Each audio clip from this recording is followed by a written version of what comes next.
जय हिंद। मैं Amit Arya PCS maker YouTube channel में आप सभी का स्वागत करता हूं। तो आज लेकर आया हूं ज्योग्राफी का पार्ट 2, भारत के भौतिक विभाजन। हम समझेंगे मैप की सहायता से। थोड़ा मैप का अगर अगर आपके पास एटलस है तो जाइए, ज़रूर सामने एटलस रखिए और जो भी मैं बताऊंगा उसको एटलस के माध्यम से ज़रूर पढ़िएगा। अगर नहीं है तो इसको याद करने का कोशिश कीजिएगा, ठीक है ना, क्योंकि इससे बाहर क्वेश्चन आएगा ही नहीं। यदि आप बीपीएससी का तैयारी कर रहे हैं, बिहार एसआई का कर रहे हैं, बीएसएससी का कर रहे हैं या किसी भी एग्जाम का तैयारी कर रहे हैं जिससे कि ज्योग्राफी पूछा जाता है, तो बस ये वीडियो आपके लिए देखिए। इससे बाहर एक भी प्रश्न नहीं आएंगे। तो चलिए स्टार्ट करते हैं। और सबसे पहला क्वेश्चन आपके सामने है, भारतीय उपमहाद्वीप मूलतः किस भूभाग का भाग है? बताइए, भूखंड का भाग है वो, गोंडवाना लैंड का भाग है। इस बात को ध्यान रखिए। थोड़ा इसके विस्तार में चलते हैं थोड़ा सा। भारत में उपलब्ध पूरा चुंबकीय परिणामों से संकेत मिलते हैं कि प्राचीन काल में भारतीय भूखंड जो है उत्तर विश्व दिशा और सॉरी भूखंड जो है उत्तर दिशा की ओर विस्थापित हुआ है, ठीक है ना। हाँ, तो चुंबकीय परिणामों के फलस्वरूप प्राप्त होता है। नेक्स्ट चलते हैं कि भूगर्भिक संरचना, जियोलॉजिकल स्ट्रक्चर जो है देखा जाए तो उसकी दृष्टि में भारत मुख्यतः 3 भागों में विभाजित किया गया। 3 भागों में। पहला का नाम है हिमालय पर्वत श्रेणी, दूसरा है कि उत्तर मैदानी भाग, और तीसरा जो है दक्षिणी प्रायद्वीपीय पठार। तो ये जानेंगे। तो थोड़ा समझते हैं कि हिमालय के समांतर संरचना भाग जो है वलय को तिब्बत और के तथा निर्माण आयु के आधार पर इसको 4 भागों में बांटा गया। हिमालय को देखिए, हिमालय पर्वतीय क्षेत्र है ना, उसको 4 भागों में बांटा। पहला है ट्रांस हिमालय, जिसे तिब्बत का क्षेत्र भी कहते हैं। बृहत हिमालय, जिसको महान हिमालय के भी नाम से जानते हैं। लघु हिमालय, जिसे मध्य हिमालय के नाम से जानते हैं।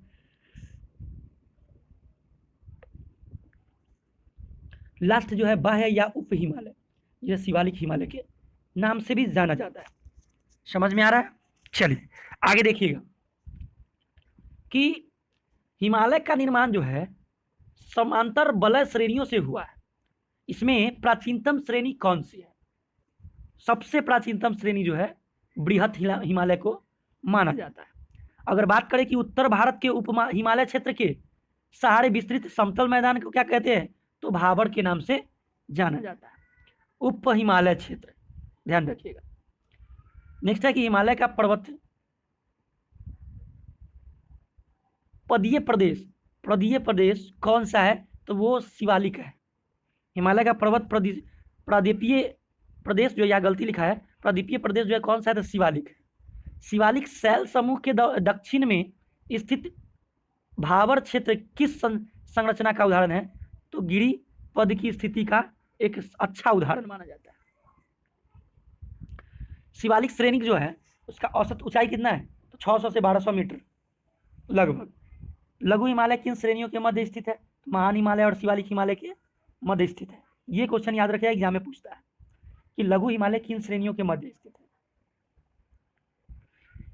हिमालय की नवीनतम पर्वत श्रेणी कौन सी है, तो नवीनतम जो है शिवालय है। इसको याद रखिएगा बिहार दरोगा के लिए। नर्मदा एवं ताप्ती नदी के मध्य कौन सा पर्वत श्रेणी है, तो सतपुड़ा की श्रेणी। रट जाइए बीपीएससी के लिए भी और बिहार दरोगा के लिए। आगे देखिए, हिमालय की सबसे ऊंची पर्वत श्रेणी हिमाद्री और बृहत हिमालय। देख रहे हैं ना, ये सब फैक्ट है, इसको याद करना पड़ेगा। इसका कोई सॉल्यूशन उसका नहीं है। बस ज़्यादा से ज़्यादा आप मैपिंग की सहायता से आप देख सकते हैं कि हाँ हिमाद्री कहाँ है और हिमालय बृहत हिमालय कहाँ पर आपको देखने को मिलेगा, ठीक है ना। हाँ, तो बृहत हिमालय जो है कि औसत ऊंचाई लगभग 6100 मीटर आपको देखने को मिलेगा। पीर पंजाल श्रेणी किस राज्य में अवस्थित है, जम्मू एंड कश्मीर में। एकदम रट जाइए, कहे ना इससे क्वेश्चन 1-2 बनेगा एग्जाम में। पूर्व हिमालय की तुलना में पश्चिम हिमालय में ट्रोलाइन यानी कि ट्रोलाइन की ऊंचाई कम होती है, इस बात को भी ध्यान रखिएगा। उत्तराखंड का अगर बात करें, उत्तराखंड के पाताल तोर कुएं किस भाग में पाए जाते हैं, तराई भाग में। अक्साई चीन जो आपको देखने को मिलता है वो किस क्षेत्र के भाग में है, तो लद्दाख में देखने को मिलेगा। पश्चिमी हिमालय जो है प्रदेश किससे प्राकृतिक संसाधन का है, तो वो वन का है, ध्यान रखिएगा। भारत का प्राचीनतम पर्वत श्रेणी आरावली पर्वत, इसको तो रट जाइए बिहार दरोगा के लिए। भारत का प्राचीनतम पर्वत श्रेणी कौन सी? अरावली मैंने बताया है। अरावली श्रेणियों की अनुमानित आयु जो है लगभग 600 से 570 मिलियन वर्ष है। माउंट एवरेस्ट को नेपाल का सागरमाथा के नाम से जाना जाता है। बिहार दरोगा, ईएसआई, इन्फोर्समेंटल सब इंस्पेक्टर, इंपॉर्टेंट है, याद रखिएगा। अरावली किस प्रकार का पर्वत है श्रेणी है? अवशिष्ट पर्वत श्रेणी। सबसे प्राचीनतम अरावली तो है, लेकिन अवशिष्ट पर्वत श्रेणी का एक उदाहरण है अच्छा सा। दक्षिण भारत की सबसे ऊंची चोटी कौन सी है? अन्नाई मुंडी, जो 2695 मीटर ऊंची है, और यह केरल में अवस्थित है। नीलगिरी पर्वत माला का विस्तार किन राज्यों के में हुआ है? तमिलनाडु और केरल के मध्य में हुआ है। तमिलनाडु और केरल के बीच में नीलगिरी पर्वतमाला का विस्तार देखने को मिलता है। महाराष्ट्र एवं कर्नाटक के मध्य स्थित पश्चिमी घाट को किन नाम से जाना जाता है? कोंकण तट के नाम से जानते हैं। मैप है तो देखिए, भारत का मैप सबके पास होगा, तो एक बार मैप का यूज कर सकते हैं। इलायची की पहाड़ी जो है किस राज्यों के मध्य की सीमा बनाती है? केरल और तमिलनाडु। सेवराय पहाड़ी जो है किस राज्य में स्थित है? तमिलनाडु। पूर्वी घाट और पश्चिमी घाट परस्पर नीलगिरी की पहाड़ी पर मिलते हैं, इस बात को ध्यान रखिएगा, बिहार एसआई और बीपीएससी दोनों के लिए। भारत का सर्वोच्च पर्वत चोटी कौन सी है? केटू, जिसको गॉडविन ऑस्टिन बोलते हैं, ऑस्टिन के नाम से भी जानते हैं, जो कि 8611 मीटर लंबा है। थोड़ा सा एक फैक्ट जान लेते हैं। क्या है फैक्ट? फैक्ट है कि विश्व का सर्वाधिक तीव्र वाला ढाल वाली चोटी राकापोसी है, जो लद्दाख में पड़ता है, ठीक है। उसके बाद श्रेणी में स्थित है। देखिए मैप की सहायता से आप देख रहे हैं, ये वाला आपको देख रहे हैं, ये वाला, ये दिखाई दे रहा है, ये दिखाई दे रहा है ना, और एक लास्ट में ये दिखाई दे रहा है। तो यही तीनों हिमालय जो है वो पर्वतीय क्षेत्र दक्षिणी पठार के लिए है और हिमालय के लिए है। ये ऊपर सो कि आपको देखने को मिलेगा। ये थोड़ा नहीं दिख रहा है, अगर मैप है तो आप देख लीजिएगा, ठीक है ना। चलिए हम कुछ क्वेश्चन पे आते हैं। क्या है क्वेश्चन?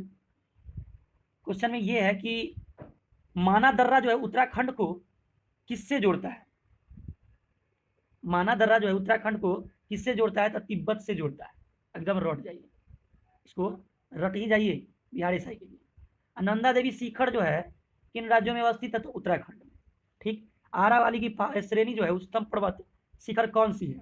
तो गुरु शिखर जो है 1722 मीटर जो राजस्थान में है, वो श्रेणी आरावली श्रेणी आपको देखने को मिलेगा। आरावली श्रेणी का उच्चतम पर्वत जो है गुरु शिखर है। कई बार एग्जाम में पूछा है और पूछने का चांसेस भी ज्यादा है। हिमालय पर्वत की एक श्रेणी जिसको आराकानयोमा औराकानयोमा किस देश में स्थित है? तो म्यांमार है, नाम से भी माँ है तो म्यांमार भी ध्यान रखिएगा। समझ में आ रहा है? चलिए आगे देखते हैं। कुल्लू घाटी जो है किस पर्वत श्रेणियां के मध्य स्थित है? तो धौलाधर और पीर पंजाल के मध्य में स्थित कुल्लू घाटी है। क्लियर? पालघाट दर्रा किन पहाड़ियों के मध्य स्थित है? तो नीलगिरी पहाड़ी और अन्नामलाई पहाड़ी के बीच में। नाथुला दर्रा आपको पता है चर्चा में था, सिक्किम, तो याद रखिएगा नाथुला सिक्किम।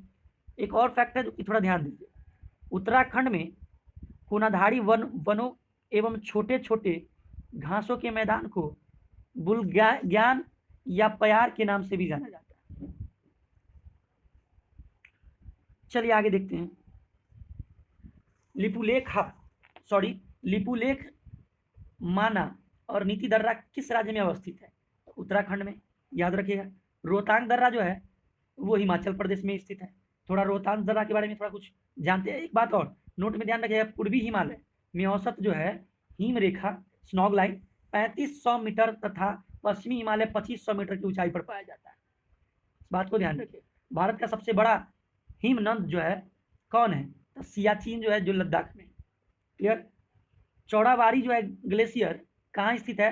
केदारनाथ मंदिर के उत्तर में, यानी कि उत्तराखंड में आपको देखने को मिलेगा चौड़ाबाड़ी ग्लेशियर। मेघालय का पठार प्रायद्वीपीय भारत का भाग है। भारत के प्रायद्वीपीय पर्वत किस काल में निर्मित है? तब पैलियोजोइक महाकल्प में जो है इसका काल रहा है। अरावली और विंध्य श्रृंखलाओं के मध्य में कौन सा पठार स्थित है? तो आपका है मालवा का पठार। दंडकारण्य क्षेत्र जो है कहाँ अवस्थित है? छत्तीसगढ़ और उड़ीसा के मध्य भाग में अवस्थित है। देखिए ये सब क्वेश्चन फैक्ट है और इसको याद करना, रटना पड़ेगा। आप नोट कीजिए, रटिए, ठीक है ना। आपको इससे मत भागना ही नहीं पड़ेगा, इससे कोई पाए नहीं, कोई इलाज ही नहीं है, ठीक है ना। आपको रटे बिना कोई इलाज नहीं। थोड़ा मैपिंग के माध्यम से देख लीजिए और रट जाइए, नहीं तो बार बार भूलिएगा और आता हुआ क्वेश्चन एग्जाम में गलती कीजिएगा, ठीक है ना। थोड़ा सा इसके बारे में जान लेते हैं। लघु हिमालय और शिवालिक श्रेणी के मध्य विस्तृत जो समांतर संरचनात्मक स्थल को पूर्व में द्वार तथा पश्चिम में दून के नाम से जाना जाता है। पूर्व में द्वार, पश्चिम में दून, ठीक है। भारत का औसत समुद्री तल किस तट से मापा जाता है? तो चेन्नई से ही मापा जाता है, इस बात को ध्यान रखिए, इंपॉर्टेंट है। भारत का समुद्री तट रेखा की कुल लंबाई जो है 7517 लगभग किलोमीटर के करीब है, समुद्री तट रेखा, ठीक है ना। भारत के तटीय राज्यों में से किसकी सीमा सबसे लंबी है? तो गुजरात की सबसे सीमा लंबी है। भारत के कितने राज्य जो है समुद्री तटरेखा से संलग्न है? तो वो 9 है। कौन कौन है? गुजरात, महाराष्ट्र, कर्नाटक, केरल, तमिलनाडु, पश्चिम बंगाल, आंध्र प्रदेश, उड़ीसा और गोवा। ये जो है भारत के समुद्री तटरेखा से जुड़े हुए राज्य हैं, टोटल 9 है। प्राचीन भारतीय ऐतिहासिक भूगोल में रत्नाकर नाम किसका सूचक था? तो हिंद महासागर का रत्नाकर नाम से सूचक माना जाता है। तमिलनाडु और आंध्र प्रदेश के समुद्री तट को किस नाम से जाना जाता है? काराकोरम कोरोमंडल के तट के नाम से जाना जाता है, तमिलनाडु और आंध्र प्रदेश। कन्याकुमारी को किस अन्य नाम से भी जाना जाता है? केप कोमोरिन के नाम से भी जाना जाता है। अंडमान और निकोबार द्वीप समूह में सबसे अधिक ऊंचाई वाला चोटी यानी कि पीक कौन? सैंडल पीक, रट जाइए, बिहार दरोगा के लिए।